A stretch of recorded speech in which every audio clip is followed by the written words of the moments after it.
Welcome back to Vinaya भटक्या. दापोलीमधला आजचा तिसरा दिवस आहे आणि आम्ही सगळे निघालेलो आहे परत साईटसीइंग करण्याकरता. आजचं साईटसीइंग आहे आमचं दाभोळची चांडिका देवी आणि नंतर दाभोळ बंदराला भेट देऊन तिथे फेरीमध्ये बसून फेरीचा आनंद घ्यायचा होता. एक फेरीची सफर करायची होती. सगळेजण सकाळी तयार होऊन बसलेले आहेत. टॅक्सीवाले आमचे जो ओळखीचे होते ते आम्हाला पिकअप करण्याकरता 9 वाजता येणार होते, पण आता अजून 9 साडेनऊ झाले तरी आले नव्हते. त्यामुळे सगळेजण तयार होऊन वाट बघत त्यांची थांबलेले आहेत.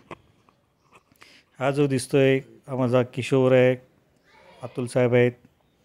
सगळेजण एकदम 9च्या शार्प ठोक्याला तयार झाले होते. त्याच्या अगोदर आम्ही सगळ्यांनी मस्तपैकी ब्रेकफास्ट केला आणि आजचा ब्रेकफास्ट होता तो मिसळ पाव. हे दिसतंय हे मिसळचा रस्सा आहे.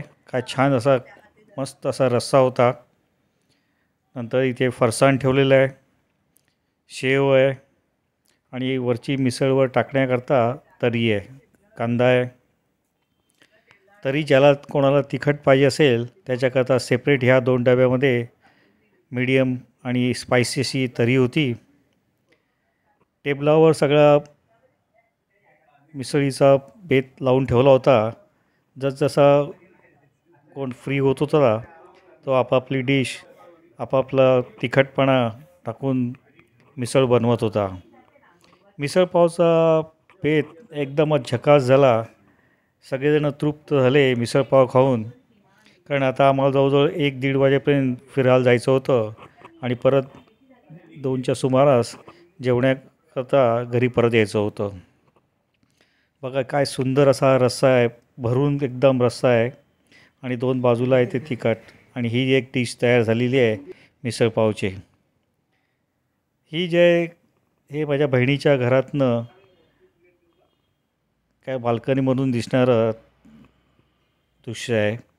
काय सुंदर अशी ही कॉलनी आहे. बहुतेकाचे इथे व्हेकेशन हाऊसच आहेत, त्यामुळे इथे माणसं अशी फार कोण दिसत नाही. प्रत्येकजण आपापला व्हेकेशन करता येतो. अजूनही काय टॅक्सीवाल्याचा पत्ता नव्हता.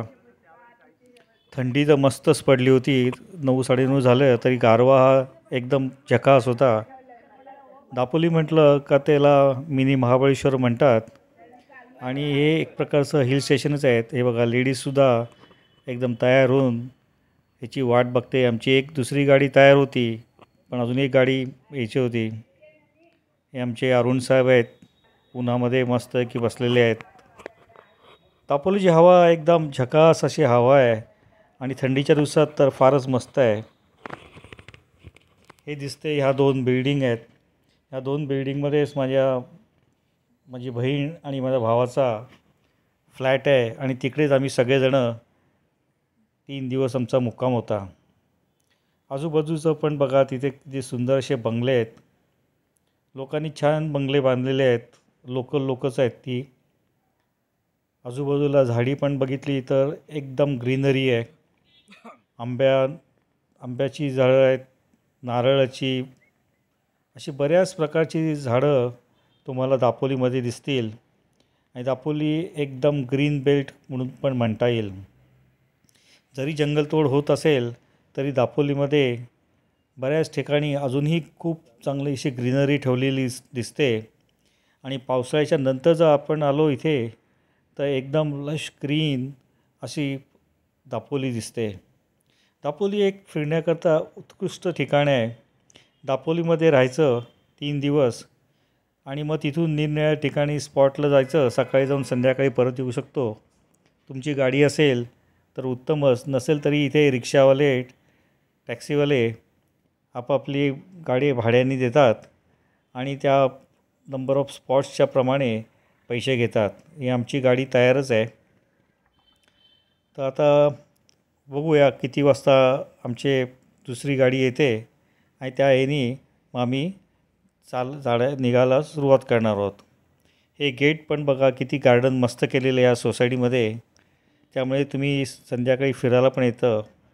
शेवटी एकदाचं आमची गाडी आली आणि आम्ही दापोली मार्गाला लागलो. दापोली दापो दापोली दापोली दाभोळ मार्गसुद्धा अगदी मस्त आहे. रस्ता एकदम झकास आहे. थोडेफार खड्डे आहेत, पण आजूबाजूची ग्रीनरी बघितली तर ट्रॅव्हल करायला खूपच मजा येते. थंडगार हवा होती आणि बाजूची तुम्ही बघू शकतायत की कशी ग्रीनरी आहे ती. पण एक इथे होतं, दुपारी 11-12 झालं का ऊन खूपच वाढतं आणि मग चटके बसतात. इथे आम्ही दाभोळच्या मुख्य रस्त्यावर लेफ्ट हँड साईडला दाभोळला जाताना 1 किलोमीटरवरच्या पठारावर चंडिका देवीचं मंदिर आहे. तुम्ही लेफ्ट साईडला वळल्यानंतर 1 किलोमीटर आतमध्ये गेल्यानंतर ही तुम्हाला मोकळी जागा दिसते. भरपूर पार्किंग प्लेस ह्या चंडिका देवीच्या मंदिराच्या समोर आहे. बाजूला पण बघा किती सुंदर अशी झाडं, जुनी अशी झाडं आहेत. आणि हे दिसतं हे चंडिका मंदिर, स्वयंभू चंडिका देवी मंदिर. हा एंट्रन्स आहे. एक छोटासा पूल आहे, तो पार करून तुम्हाला मंदिरामध्ये जायला लागतं. मंदिर असं काय फार मोठं नाही आहे, छोटंच मंदिर आहे. गाभारासुद्धा छोटा आहे आणि सभामंडपसुद्धा तसं छोटंच आहे. पण बरीच गर्दी इथे असते. आज सकाळी आम्ही लवकर असल्यामुळे अजून गर्दी काय वाढली नव्हती. पण बरीचशी मंडळी जी दापोलीला पर्यटनाकरता येतात, त्यांचं हे आवडतं ठिकाण आहे. कारण दाभोळी जेटीपासून हे हार्डली 3-1 किलोमीटरवरच आहे. त्यामुळे लोक जाताना, गुहागर जाताना इथून दर्शन घेऊन जातात. आतमध्ये शिरल्यानंतर हा मोठासा सभामंडप दिसतो आपल्याला आणि समोर दिसते ती गुहाचा एंट्रन्स आहे. हे बघा, या आजूबाजूला हा परिसर आहे तिथला मंदिराचा. आणि ही गुहा पांडवकालीन आहे असं सांगितलं जातं. आणि पांडव अज्ञातवासात असताना त्यांनी आपल्या दैवी शक्तीने ही गुहा निर्माण केली. हे बघा, ही समोर दिसतो हा एंट्रन्स आहे, हा गुहेचा एंट्रन्स आहे. इथनं तुम्हाला एक 5-6 पायऱ्या खाली उतरायला लागतं. गुहेमध्ये गेल्यानंतर फोटोग्राफी किंवा व्हिडिओग्राफी अलाउड नाही आहे. आतमध्ये मिणमिणते दिवे असतात, तुम्हाला फ्लॅश पण लावता येत नाही. आणि त्याच्यातनं आस्ते उतरून देवीचं दर्शन घेण्याकरता जायला लागतं. हे जे दिसते हे जांभ्या दगडात तयार झालेली ही नैसर्गिक गुहा आहे. आणि मूर्ती साधारण 3 फूट उंचीची आहे. ही बघा, ही मूर्तीचा फोटो हा गुगलवरनं घेतलेला आहे. कारण ॲक्च्युली असा अलाउड नाही आहे तिथे फोटोग्राफी करण्याकरता, पण गुगलमध्ये सापडल्यानंतर हा दिसलेला आहे. आता इथे जेव्हा मंदिरात जातात तेव्हा आपण प्रत्येकाने आपली ही कथा काय असते हे सुद्धा थोडंसं माहिती करून गेलेली बरी असते. एक गोसावी मन जमनापुरी यांच्या स्वप्नात ही देवी आली आणि त्यांनी सांगितलं की याच्यावर गुफा आहे, इथून तुम्ही हे दगड तो हटवा. आणि त्यांनी ह्या गुहेचा शोध लावला आणि त्यांना ही चांडिका देवीचं दर्शन झालं. तर तेव्हापासून हे पुरीची लोक आहेत, पुरी म्हणजे वंशज, म्हणजे पुरी तुम्ही काय म्हणाल नावाची जी लोक आहेत, तेच ह्या देवीचं सर्व काही करतात. सुंदर असं हे सभामंडप आहे. आणि तेच जमनापुरी यांनी जिवंतपणे इथे त्यांची समाधी पण घेतली. पुरी म्हणजे गोसावी तशनाम समाजातील, आणि इथे या समाजातले जर माणूस मृत्यू पावल्यानंतर त्याचे नावे शिवलिंग तयार केले जातात. आणि त्यामुळे तुम्ही इथे बघू शकतात की ह्या जे सभामंडपाच्या बाहेर आल्यानंतर तुम्हाला तुळशी वृंदावन दिसेल आणि ही बरीचशी शिवलिंग दिसतात. तर त्याची स्टोरी किंवा कथा तुम्ही जर ह्या मंदिराला भेट द्यायच्या अगोदर जर वाचून गेले तर तुम्हाला याची बरीचशी माहिती मिळेल. हा खाली दिसतोय हा ओढा आहे. पावसाळ्यामध्ये एक तिथून धबधबा आहे. तिथून पाणी येतं आणि 12ही महिने इथे एक झरा आहे. त्या झऱ्यातनं हे पाणी ह्या ओढ्यामधनं वाहत असतं. आता ह्यावेळी जानेवारी महिना आहे, पाणी थोडंसं कमी होतं. पण बघा आजूबाजूला किती सुंदर सिनरी आहे. मंदिरसुद्धा अतिशय सुंदर स्वच्छ ठेवलेलं आहे. आणि असं करत मग आम्ही निघालो दाभोळ जेटी करता. 3-4 किलोमीटरवर दाभोळ जेटी आहे इकडून. कारण दाभोळ जेटीला जायचं म्हणजे आम्हाला ती फेरी जी बोट आहे ती बघायची होती आणि फेरी बोटमधनं पलीकडच्या साईडला धोपावेलच्या साईडला जाऊन परत यायचं होतं. तर रस्तासुद्धा फार चांगला आहे. हार्डली तुम्हाला 5-10 मिनटं लागतात पोचण्याकरता तिथून. जेटीला तुम्ही जर जाणार असाल तर जेटीचं टाईम टेबलसुद्धा नक्की बघून जा. बघा इथे दाभोळ धोपावे फेरीचे इथे तुम्हाला तिकीट मिळतं. आम्ही 12 वाजता पोचलो आणि जस्ट 12 वाजताची फेरी सुटणार होती. आम्हाला जेमतेम ही फेरी मिळाली. तुम्हाला जर पाहिजे असेल तर तुम्ही तुमच्या गाड्या पण टाकून पलीकडे जाऊ शकतात. ही जेटी ही जी फेरी आहे ही लोक इथून दापोलीवरनं तुम्हाला जर गुहागर, चिपळूण, रत्नागिरी किंवा गणपतीपुळे जायचं असेल तर ह्याच जेटीनी तुम्हाला त्या पलीकडे जायचं आणि मग तिथून परत बोटीने निघून जायचं. तुमची कार घेऊन निघून जायचं. कारला पण साधारण काहीतरी 120 का 140 रुपये लागतात. आम्ही रिटर्न तिकीट घेतलं होतं सगळ्यांनी, तर 30 रुपये रिटर्न तिकीट होतं. हे बघा अशी हे सगळ्या गाड्या इथे लावलेल्या असतात. आम्ही तर फक्त आम्हाला तिथे जायचं होतं आणि लगेच परत यायचं होतं. साधारण 10 मिनटं पलीकडच्या साईडला जायला लागतात.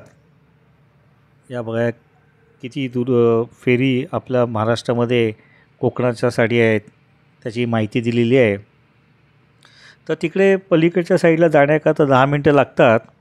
10 मिनटं बोट परत लोड करण्याकरता जातात कारण तिथूनची पण बरीचशी मंडळी पलीकडच्या साईडची मंडळी आपले ट्रक गाडी घेऊन येतात.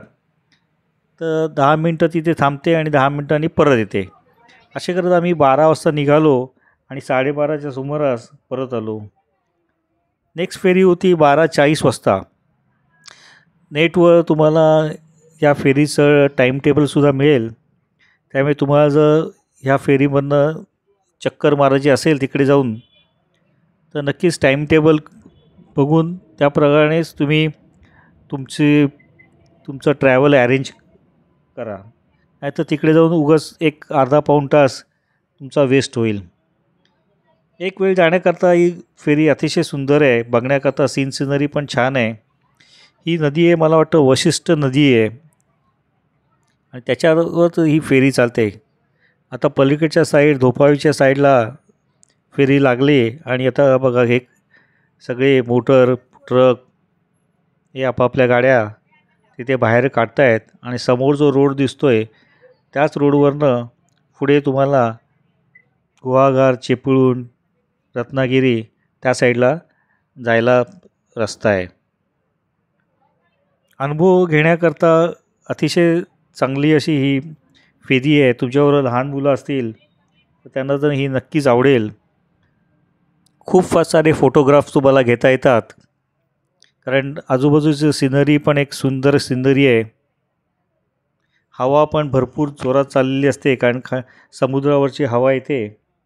ही बघा काय सिनरी आहे. मोठीच्या मोठी अशी ही नदी आहे. तसं बघितलं हे खाडीच आहे. हे समुद्राचं पाणी आत शिरलेलं आहे. सगळ्या मोटरी आता बाहेर पडत आहेत आणि तिथूनचे जे ऑर्गनायझर आहेत जे लोक कर्मचारी आहेत ते पण अतिशय व्यवस्थित सगळं ऑर्गनाईज करतात. अतिशय पोलाइटली बोलून तुम्हाला सगळं माहिती पण देतात. बरेचसे पर्यटक पण बोटीवर होते आमच्यासारखेच. हे बघा तरी ऑड डे तरी ह्यावेळी बोटीला जास्त गर्दी नव्हती. नाहीतर जेव्हा मे महिन्यात किंवा तुम्ही सुट्टीच्या सीझनमध्ये येतात तेव्हा हे भरलेले असते बोट. तर इथे बसून तुम्ही मागचे बॅकग्राऊंड घेऊन सुंदर तुमचे फोटोग्राफ्स सेल्फी पण घेऊ शकता. छान अशी ही ट्रिप झाली आमची अर्धा तासाची. बऱ्याचशा लोकांनी आमच्यामधले ही फेरीची टूर केली नव्हती, त्यामुळे त्यांनासुद्धा मजा आली. असे बसून तुम्ही तुमचे फोटोग्राफ घ्या, सेल्फी घ्या, ग्रुप फोटो घ्या. मागे पण बघा किती सुंदर आहे. पाणी पण इथे स्वच्छ पाणी असं. आणि हा आमचा सगळा भाऊ बहिणींचा ग्रुप आहे. सगळ्यांनी मिळून फोटो घेतलेत. सगळे धमाल केली बोटीवर. हे सगळेजण इथे आहेत. तरी 2 जण आमचे अजून खालच्या डेकवर बसले होते. आणि शिरीष साहेब जे होते आमचे, शेखर साहेब, त्यांची बोट मिस झाली. ते कारण तो गाडी लावायला गेला तेवढ्यात ती टाईम झालं म्हणून फेरी लगेच सुटली. ते काय कोणाकरता थांबत नाहीत. त्यामुळे शेखरची फेरीचे यायचे चान्स खूप निघून गेला. आता ही परत आम्ही दाभोळला येत आहोत. आजूबाजूचा पण डोंगर बघा किती काय छान दिसतोय.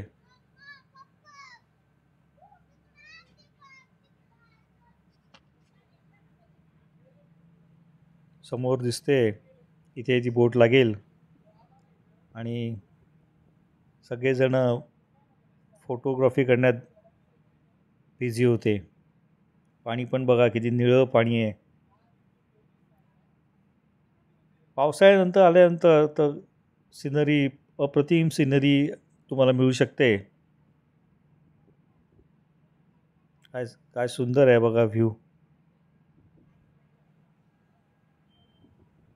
एकदा तर येण्यासारखंच आहे. मी तर ही सेकंड टाईम का थर्ड टाईम केलेली आहे. हे बघा इथून एक कंट्रोलर आहे इथे फोटो फेरीचे. हे फेरी ऑपरेट करतात वरच्या मजल्यावरनं बसून. मी जेव्हा कोस्टल कोकणची टूर केली होती अलिबागवरून निघून गोवा बॉर्डरपर्यंत, तेव्हा आम्ही 4 फेरी घेतल्या लागतात. आणि 4ही फेऱ्यामधनं मी तेव्हा कोस्टल कोकणच्या टूरमध्ये या फेरी मी प्रवास केलेला आहे. मस्त बसून व्ह्यू घेता येतो. आणि फोटो ग्रुप असेल तर ग्रुप फोटो पण एकदम झकास असा ग्रुप फोटो येतो. हा आमचा सगळा ग्रुप आहे. आता दाभोळच्या साईडला फेरी जवळजवळ पोचलेलीच आहे इथे.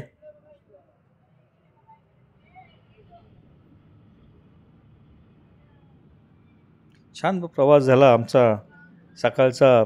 तिसऱ्या दिवशी सकाळी पहिलं मी सांगितल्याप्रमाणे मस्त असं मिसळपाव खाल्ला. चमचमीत मिसळ होती. त्याच्यानंतर चांडिका देवीला दर्शनासाठी गेलो.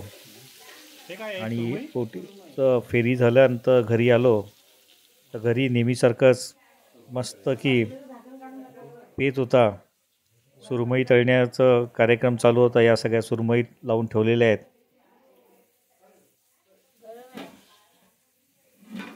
सकाळी जाऊन दापोलीमधनं मटण आणलं आणि मटण वड्याचा बेत होता.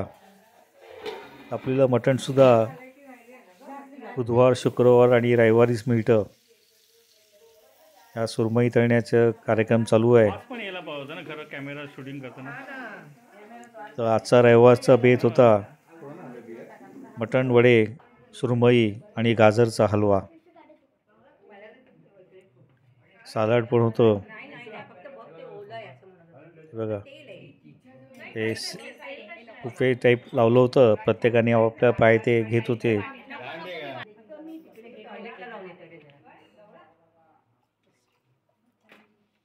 छानपैकी आमची पार्टी झाली दुपारी, कारण आता आपण आम्हाला निघायचं होतं परत दुसऱ्या स्पॉटला 3:30-4 वाजता. आम्ही 1:15 आलो आणि ही बघा ही थाळी कशी सजलेली आहे. मटण, वडे, सुरमई, गाजर हलवा आणि तसं असं करून आमचा हा तिसरा दिवसाचं संपलं. Thanks for watching. आवडलं असेल तर लाईक करा, कमेंट करा, शेअर करा. आता घेऊन येऊ पुढचा एपिसोड दुपारचा. तोपर्यंत बाय बाय, टेक केअर.